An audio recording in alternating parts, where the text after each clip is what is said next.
इतना ही देर में उधर से विश्वामित्र जी पहुंच गए। ज्यों ही विश्वामित्र जी के आगमन हुआ, हरिश्चंद्र दौड़ गए और कहे कि बाबा आइए आइए बाबा विराजिए। बैठाया विश्वामित्र को, आरती किया, वंदन किया, चरण पखारा, चरणोदक लिया। सारे स्वागत करने के बाद हरिश्चंद्र कहा कि बाबा कहिए मैं आपके लिए क्या कर सकता हूं। विश्वामित्र कहा कि राजन हम एक यज्ञ करना चाहते हैं, लेकिन बड़ा मुश्किल काम है। कहा कि बाबा आप यज्ञ करिए, यज्ञ करना सबसे बढ़िया बात है।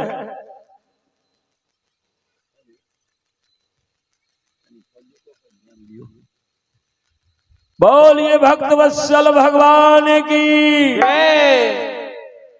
हरिश्चंद्र कहे कि बाबा यज्ञ करना बहुत बढ़िया बात है, जहां तक हम सकेंगे आपको सेवा करेंगे। बोलिए मैं क्या कर सकता हूं। मुश्किल किस बात का है। कहा कि राजन हमारे यज्ञ में 60 भार सोना स्वर्ण मुद्राएं की जरूरत है, मिलेगा? वही 60 भार सोना हम मांगने के लिए आए हैं आपके यहाँ। हरिश्चंद्र कहा कि बाबा अवश्य मिलेगा, खाली ना जाए कोई सच्चे दरबार से। ये सच्चा दरबार है, कोई निराश नहीं जाता है। बाबा आपको हम 60 भार सोना अभी दे रहे हैं। इतना वचन देकर हरिश्चंद्र तिजोरी के चाबी लेकर के और मंत्री के हाथ में दिया। कहा मंत्री साहब जाइए, तिजोरी खोलकर 60 भार सोना लेकर के आइए और बाबा के हाथ में दीजिए। मंत्री ज्यों ही तिजोरी की चाबी लेकर के आगे बढ़ा, विश्वामित्र मन ही मन बड़ा प्रसन्न हो गया। कहा कि मेरा काम बन गया। मैं तो परेशान हो रहा था कि मेरा 60,000 वर्ष के तपस्या चला गया, हरिश्चंद्र को दान करना पड़ेगा, लेकिन अब हमारी जीत हो गई। 2 कदम और बढ़ने देता हूं तब पूछूंगा हरिश्चंद्र से। ये सब सोच करके विश्वामित्र मगन हो रहे थे। तब तक में मंत्री 5 कदम आगे बढ़ गया। बस विश्वामित्र कहा कि हरिश्चंद्र, हाँ बाबा, कहा कि तुम्हारे बारे में सुना था कि तुम बहुत बड़े सत्यवादी हो, जन जन में तुम्हारे नाम की चर्चा है। लोग तुम्हारे बारे में कहते हैं कि चंद्र टरे सूरज टरे, अरे टरे जगत व्यवहार, तो दृढ़ न राजा हरिश्चंद्र का, अटरे न सत्य विचार। राजा हरिश्चंद्र का करे न सत्य विचार, राजा हरिश्चंद्र का करे न सत्य विचार।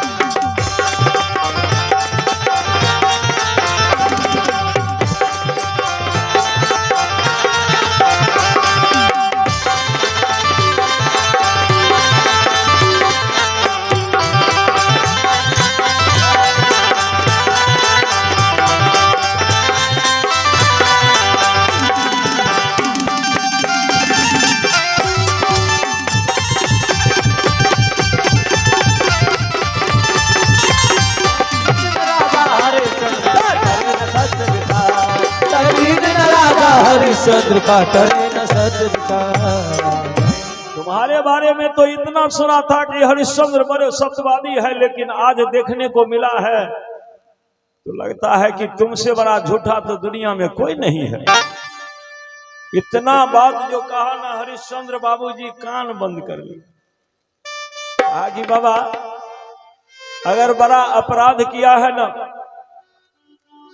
तो आप सूली पर चढ़ा दीजिए, लेकिन हमको झूठा मत कहिए। ना हम झूठ बोलते हैं ना झूठ के व्यवहार करते हैं, क्योंकि धर्म के 4 चरण है। जो आदमी धर्म के इस 4 चरण को अपना लेता है वही धर्मात्मा होता है।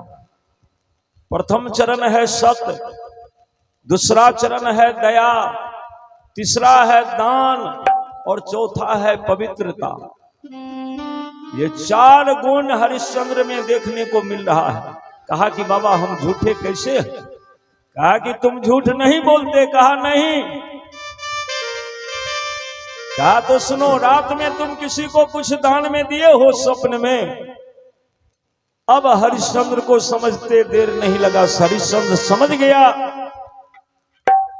कि स्वप्न में जो ब्राह्मण वेशधारी थे यही विश्वामित्र जी ही थे। चरण में हाथ जोड़ लिया। हरिश्चंद्र कहा तो बाबा रात में स्वप्न में आप ही हमसे दान मांगे थे। हाँ मैं ही दान मांगा था। ये अयोध्या राज तुमसे मैं दान में ले चुका हूं और अभी तुमसे मैं 60 भाड़ सोना मांगा तो अभी भी तुम हाँ कर दिए हो। कहे हो ना? कहा हाँ बाबा। तो कहा कि राते में ये राजपाट मेरा हो गया तो तुम सोना कहां से दोगे? अभी जो कहे हो। अगर अब तुम 60 भाड़ सोना दिया तब तो तेरा वचन सत्य, और नहीं दिया तो तेरा वचन झूठ। तब तुम गिर गया सत्य के मार्ग से, क्योंकि ये राज तो मेरा है। हरिश्चंद्र कहा कि सही बात है बाबा। देखिए आपके आने से पहले इस बोर्ड में हमने लिखवा दिया है कि अयोध्या राज एक अज्ञात ब्राह्मण को स्वप्न में हमने दान कर दिया है। जब तक वो अज्ञात ब्राह्मण नहीं आएंगे तब तक इस राज के केवल चौकीदार के तरह देखरेख मैं करता रहूंगा, और जिस दिन वो अज्ञात ब्राह्मण आ जाएंगे तो उनके राजभार उनके हाथ में दे करके मैं स्वतंत्र हो जाऊंगा। फिर उनके आज्ञा अनुसार जो वो कहेंगे वही मैं करूंगा। तो आप अपना राजकाज संभालिए बाबा, और हमारे लिए जो आज्ञा आप देना चाहें दे सकते हैं। बस विश्वामित्र जाकर के अयोध्या के राजगद्दी को अपना लिया, बैठ गया उस पर। कहा कि हरिश्चंद्र अब ये अयोध्या राज मेरा हो गया,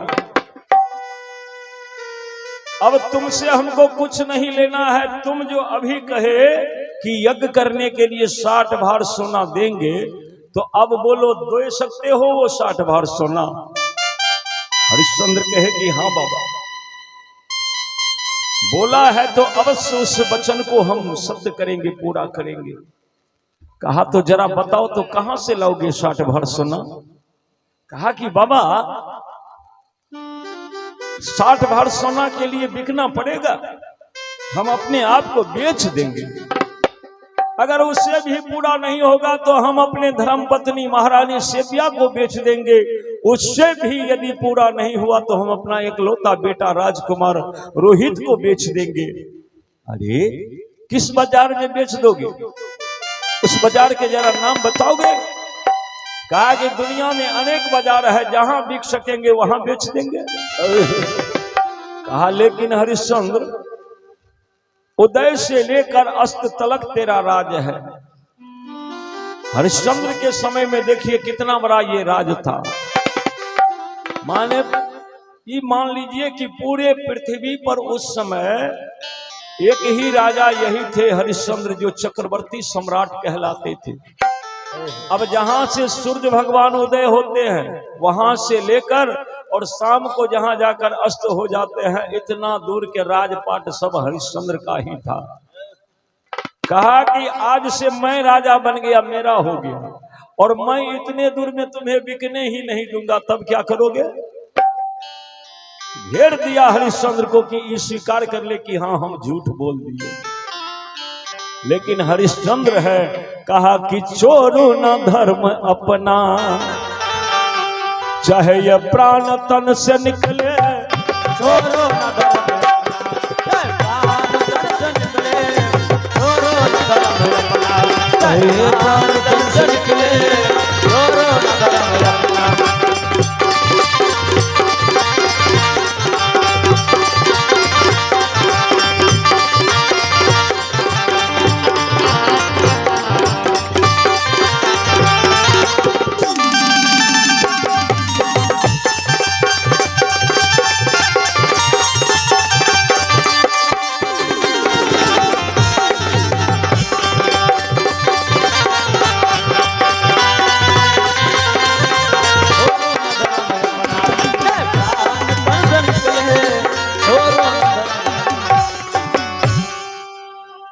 कि बाबा मैं बेच दूंगा, किसी न किसी तरह कहीं ना कहीं अपने आप को बेचकर आपका 60 भार स्वर्ण उतार दूंगा मैं।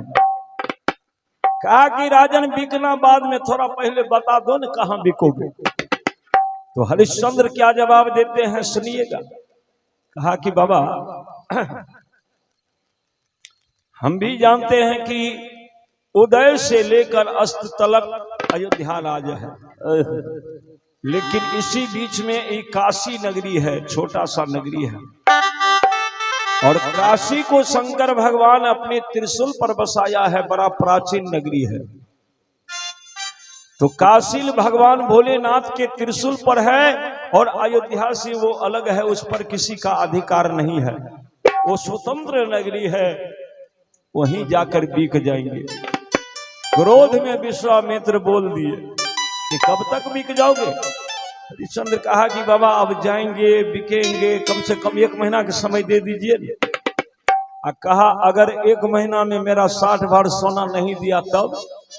हरिश्चंद्र कहा कि अगर 1 महीना में आपका 60 भार सोना नहीं दे सका ना, तो काशी के शमशान भूमि पर चिता सजाकर और धधकती चिता में अपने आप को झोंक दूंगा, जला करके राख कर दूंगा, मुंह दिखाने के लिए नहीं आऊंगा। विश्वामित्र कहा तो निकल जाओ हमारे राज्य से, तीनों प्राणी चले जाओ, और जब तक तुम अयोध्या के अंदर में रहोगे तब तक तीनों प्राणी में से कोई मेरे राज के अन्न जल ग्रहण नहीं करना। जाओ। राजसी वस्त्र उतारकर साधारण वेशभूषा में तीनों प्राणी एक धोती में पूरे शरीर को समेट लिए। महारानी सिबिया एक साड़ी पहनकर और भिखारी के तरह पतिदेव के पीछे पीछे जा रही है। कवि वर्णन करते हैं,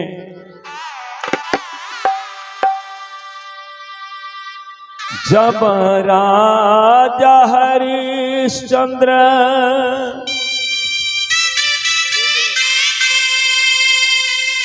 अहो निकालल अयोध्या से, निकल हो अयोध्या से,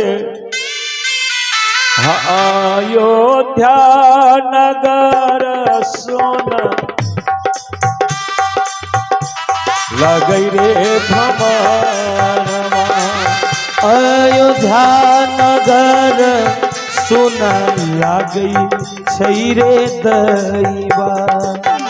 अयोध्या नगर सोना लगई छै रे दैवा। अयोध्या नगर सोना लगई छै रे दैवा। अयोध्या नगर सोना लगई छै रे दैवा। जब राजा हरिश्चंद्र अरे निकालिए अयोध्या से,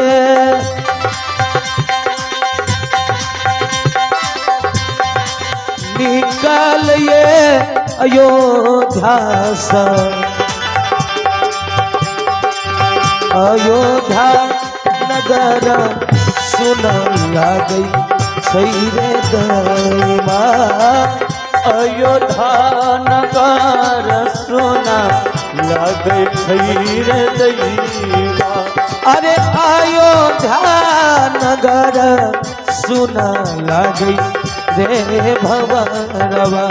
अरे अयोध्या नगर सोना लगई छै रे भंवरवा।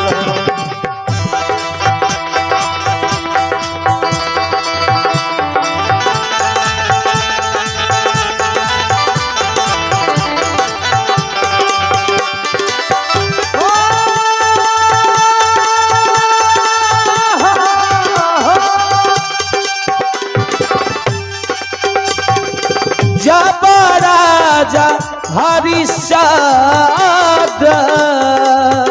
जय हो अरे निकलिए अयोध्या से,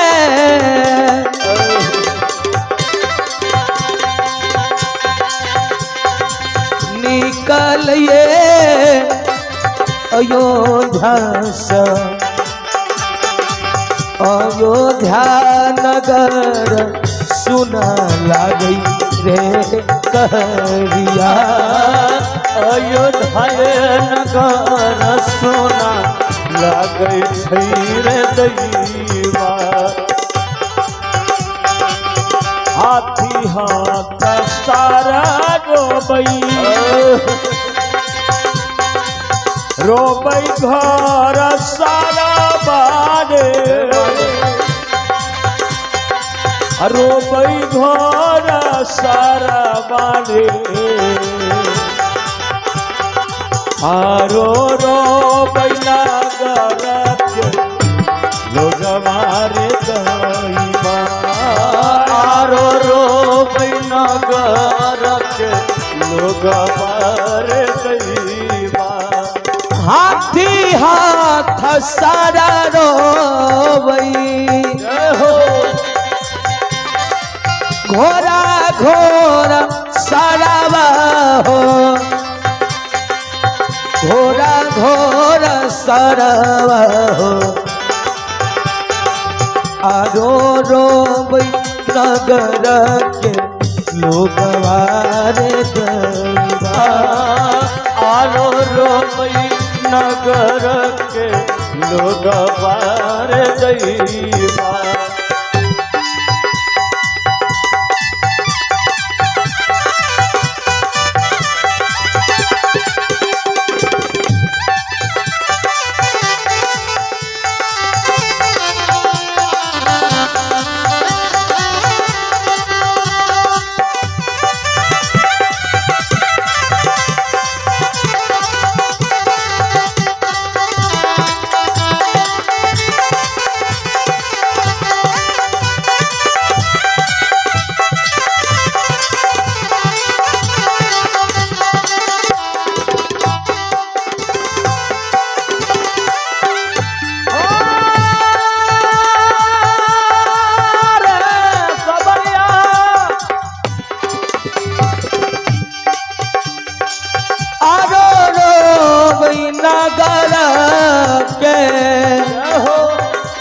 अरे लोग वारे दैवा रे नगर के लोग वारे आरो रोबई नगर के लोग वारे दैवा आरो रोबै नगर के लोग मारे दैवा आगे आगे राजा चले पीछे पीछे रानी हो पीछे पीछे रानी हो अभी चाहिए चले बबुआर करीबा पीछे पीछे चलै रोहित बबुआर दैवा अरे पीछाही में चले रोहित बबुआर करीबा अरे बिचाही में चल रोहित बबुआ रे बिचाही में चल रोहित बबुआ रे अरे बिचाही में चल रोहित बबुआ रे दैवा पीछाही में चले रोहित बबुआर करीबा बिचाही में चल रोहित बबुआ रे अरे पीछाही में चले रोहित बबुआर करीबा बिचाही में चल रोहित बबुआ रे अरे बिचाही में चलई रोहित अब बबुआ रे दैवा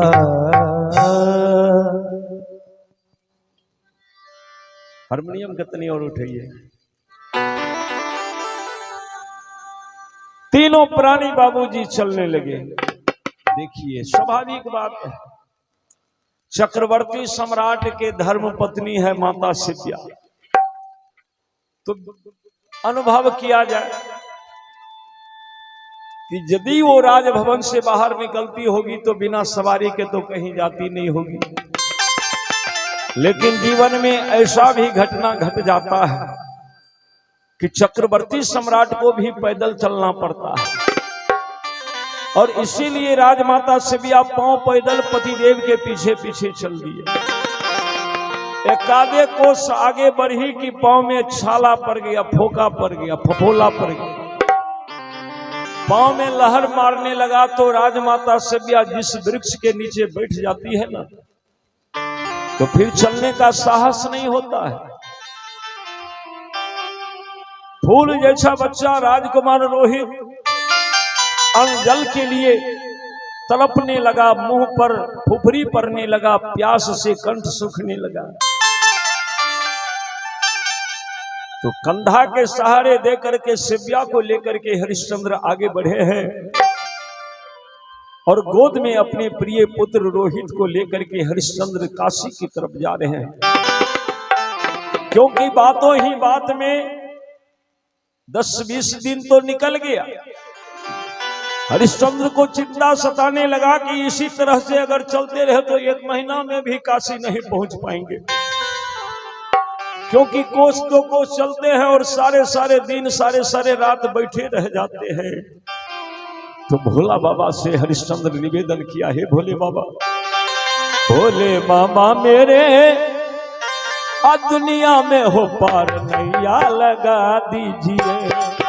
भोले बाबा मेरे दुनिया में पार नैया लगा दीजिए। भोले बाबा मेरे दुनिया में हो पार नैया लगा दीजिए। भोले बाबा मेरे दुनिया में हो पार नैया लगा दीजिए। हो भक्ति अपना बना लीजिए, हो दासी अपना बना लीजिए, हो दासी अपना बना लीजिए, दासी अपना बना लीजिए। भोले बाबा मेरे दुनिया में हो पार नैया लगा दीजिए। भोले बाबा मेरे दुनिया में हो पार नैया लगा दीजिए। भोले बाबा मेरे दुनिया में हो पार नैया लगा दीजिए।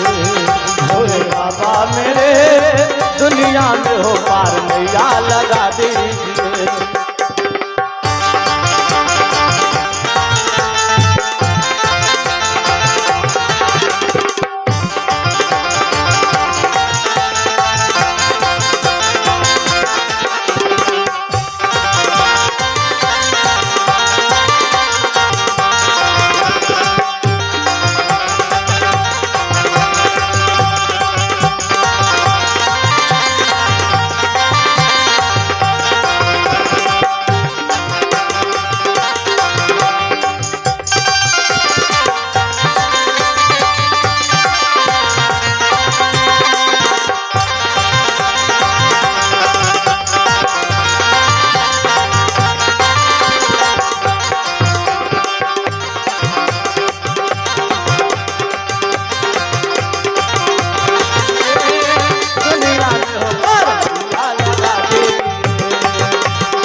गुजेला धरती गगन जयकार से, मिलेला मुक्ति हो शिव के पुकार से। गुजेला धरती मिलेला मुक्ति हो प्रभु के पुकार से। गुजेला धरती गगन जयकार से, मिलेला मुक्ति हो प्रभु के पुकार से। गुजेला धरती गगन जयकार से, मिलेला मुक्ति हो शिव के पुकार से। हो दासी अपना बना लीजिए, हो दासी अपना बना लीजिए, हो पार नैया लगा दीजिए। भोले बाबा मेरे दुनिया में हो पार नैया लगा दीजिए। भोले बाबा मेरे दुनिया में हो पार नैया लगा दीजिए। हाँ भोले बाबा मेरे दुनिया में हो पार नैया लगा दीजिए। भोले बाबा मेरे दुनिया में हो पार नैया लगा दीजिए। भोले बाबा मेरे दुनिया में हो पार नैया लगा दीजिए। भोले बाबा के गुणगान गाते हुए जब हरिश्चंद्र आगे बढ़े तो कहा जाता है कि 27वां 28वां दिन की कथा है। काशी पहुंचने वाले थे, थोड़ा ही दूर काशी बाकी बचा था। विश्वामित्र को लगा कि अब तो ये काशी पहुंच जाएगा। हम तो सोचे कि रास्ते में जल उल पी लेगा, पानी उनी पी लेगा, तीनों में से कोई पानी पी लेगा तो सत वहीं पर भ्रष्ट हो जाएगा, मेरा काम बन जाएगा। लेकिन ये राजा रानी और इसका बेटा एक ही समान है, प्राण गंवाने के लिए तैयार है लेकिन धर्म को नहीं छोड़ रहा है। लेकिन विश्वामित्र कहा कि मुझे तो हर हाल में हरिश्चंद्र को सत भ्रष्ट कर देना है। इस हेतु विश्वामित्र जी क्या किए, पीछा किए। देखा कि अब काशी बाकी बचा है, बस एक बाजार पार करके कुछ दूर आगे जाएंगे, बस काशी में प्रवेश कर जाएंगे। बस विश्वामित्र जी भेष बदलकर उस बाजार में चले गए। हरिश्चंद्र तीनों प्राणी अभी पीछे से आ रहे हैं। विश्वामित्र उस बाजार में जितने जलपान गृह है, भोजनालय है, उन सभी दुकानदार को जाकर के कहा देखो देखो देखो, वो तीनों प्राणी जो आ रहे हैं ना, उसको कुछ खिला देना, कम से कम एक गिलास दूध पिला देना, दूध नहीं पिए तो कम से कम जल पिला देना, बदले में मुंह मांगा इनाम देंगे, 1 डाला स्वर्ण मुद्राएं, सोना चांदी तुम्हें देंगे। इतना बात बोलकर विश्वामित्र छुप गए और तभी मां शिव्या के गोद में रोहित है। आगे आगे हरिश्चंद्र जा रहे हैं, पीछे पीछे मां शिव्या, और मां शिव्या के गोद में राजकुमार रोहित है। चले जा रहे हैं। रोहित कहा मां अब दम टूट रहा है, मां भूख से तो पेट में जैसे अग्नि का दाह लग रहा है, चला रहा है, ताप मार रहा है पेट में, मां प्यास से कंठ सूख रहा है, मां कुछ खिला दो ना मां, बाजार में कुछ खिला दो। ये सब बात बोलते बोलते जो ही बाजार में प्रवेश किए कि सब दुकानदार बुलाने लगे। हरिश्चंद्र से कहते हैं, ओ जाने वाले भैया, ओ जाने वाले बाबू, आप मेरे दुकान पर आइए, भरपेट भोजन कराएंगे, निःशुल्क सेवा है। अब हरिश्चंद्र तो कान बंद कर लिए, लेकिन राजकुमार रोहित जिधर से आवाज आता है उधर नजर उठाकर देखता है, उधर नजर उठाकर देखता है। चहु ओर से आवाज आ रहा है कि मेरे दुकान पर आ जाओ, मेरे दुकान पर आ जाओ, शुद्ध शाकाहारी भोजन है। राजकुमार रोहित अपने मां शिव्या से कहा, मां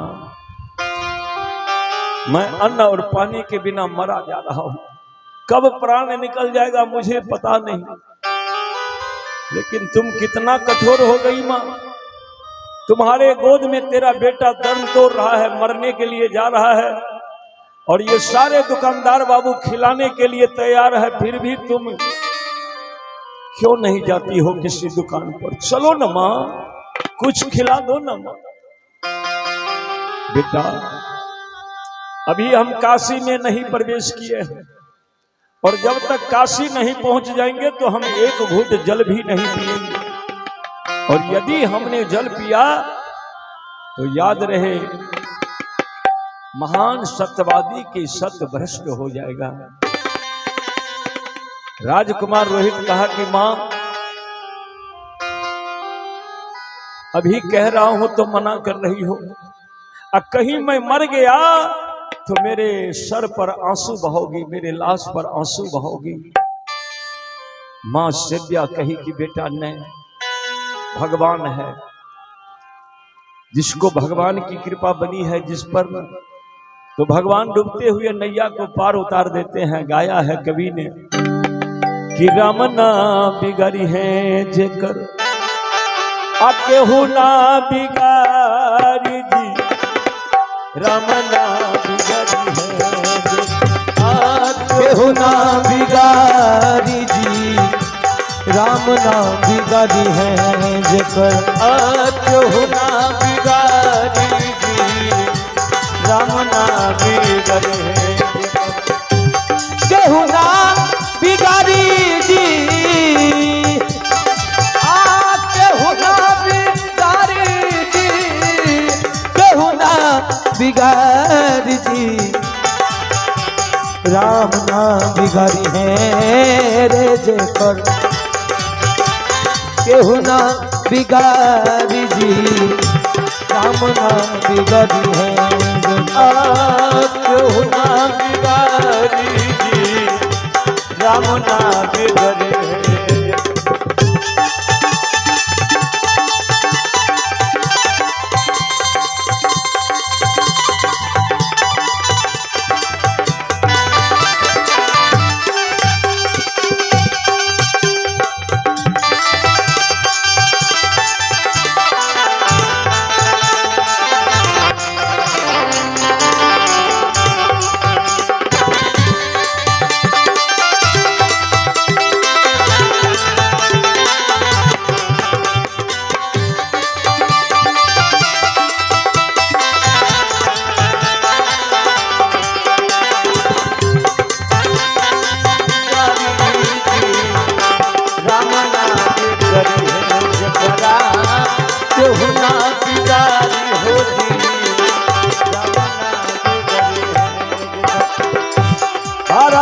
सभा में देखा द्रौपदी पुकारी जी, भरला सभा में देखा द्रौपदी पुकारी जी, भरला सभा में देखो द्रौपदी पुकारी जी, कहीं चट चिराबा, कहीं चट चिराबा, दुशासन हारी जी, राम ना बिगड़ है रे जेकर, केहू ना बिगाड़ जी, राम ना बिगड़ है जेकर, केहू ना बिगाड़ी जी, राम ना बिगड़े। आखरी चत चिरावा दुशासन हारी दी, राम ना बिगड़ी है केहू ना बिगाड़ी जी, राम ना बिगड़ी है केहू ना बिगाड़ी जी, राम ना बिगड़े।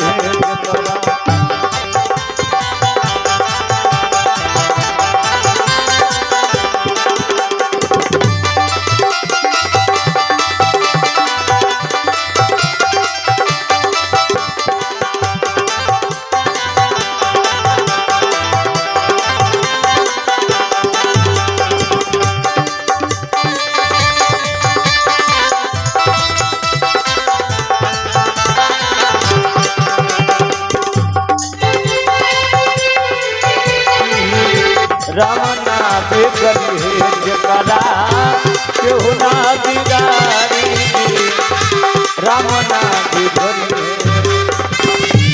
विप्र सुदामा जी पर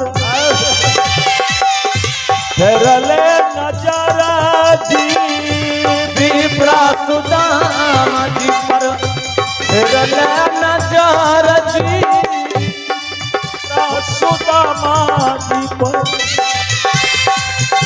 फेरले नजर जी, ओ विप्र सुदामा जी पर फेरले नजर जी, विप्र सुदामा जी पर फेरले नजर जी, अधोपरी से पानी गईले हो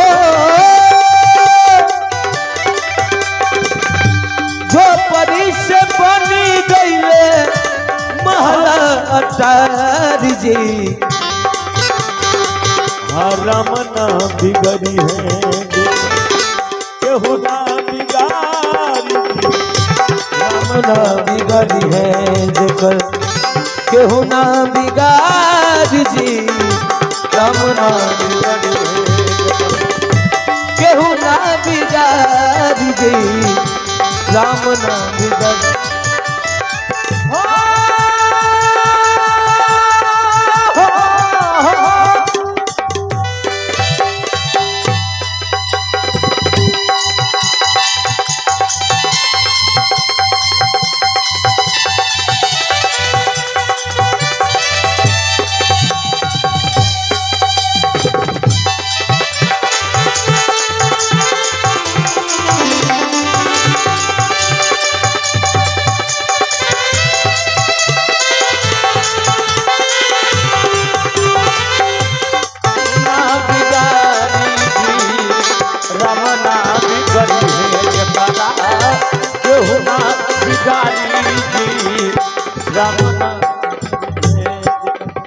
पांडे नगीना भरत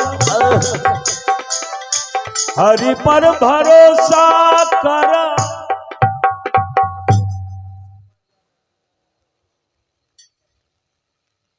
और देखा जाए महेश कुमार यादव इस भजन पर प्रसन्न होकर के 101 रुपए के भेंट प्रदान किए हैं। जय हो महेश जी, भगवान की कृपा आप पर बनी रहे, सौ परिवार सानंद जीवन यापन करिए। ठाकुर जी से आपके लिए मंगल कामना करते हैं। महेश जी बहुत बहुत धन्यवाद इस पुरस्कार के लिए।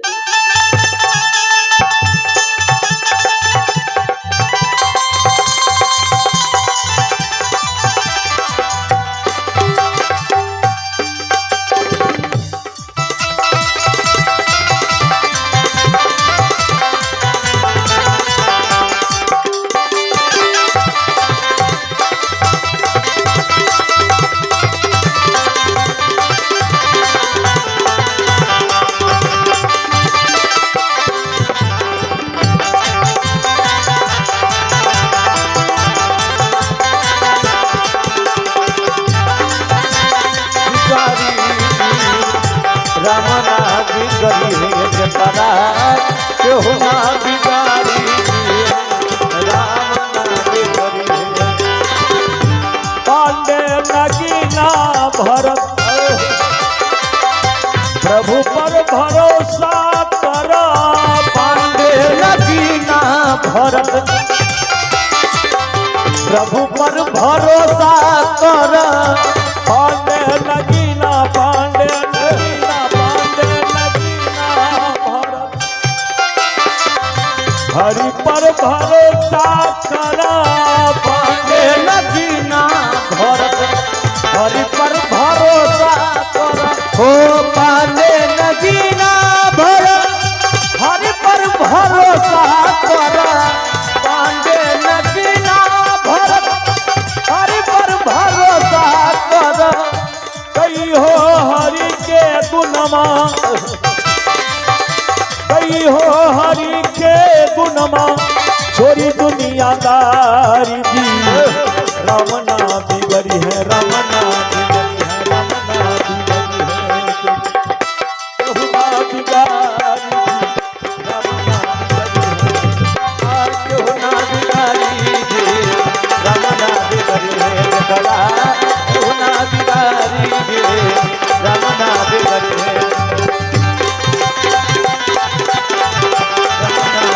है जगड़ा।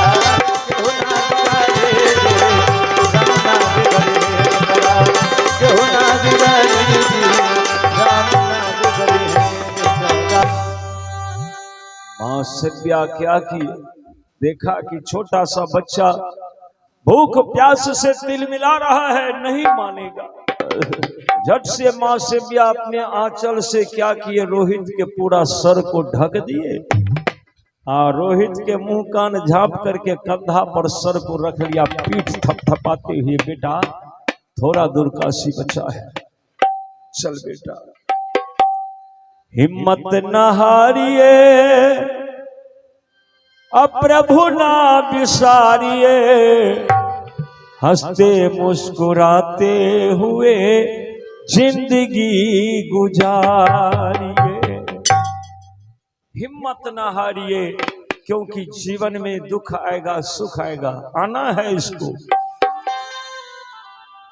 क्योंकि कभी धनवान है कितना, कभी इंसान है निर्धन, कभी दुख है कभी सुख है, इसी का तो नाम है जीवन।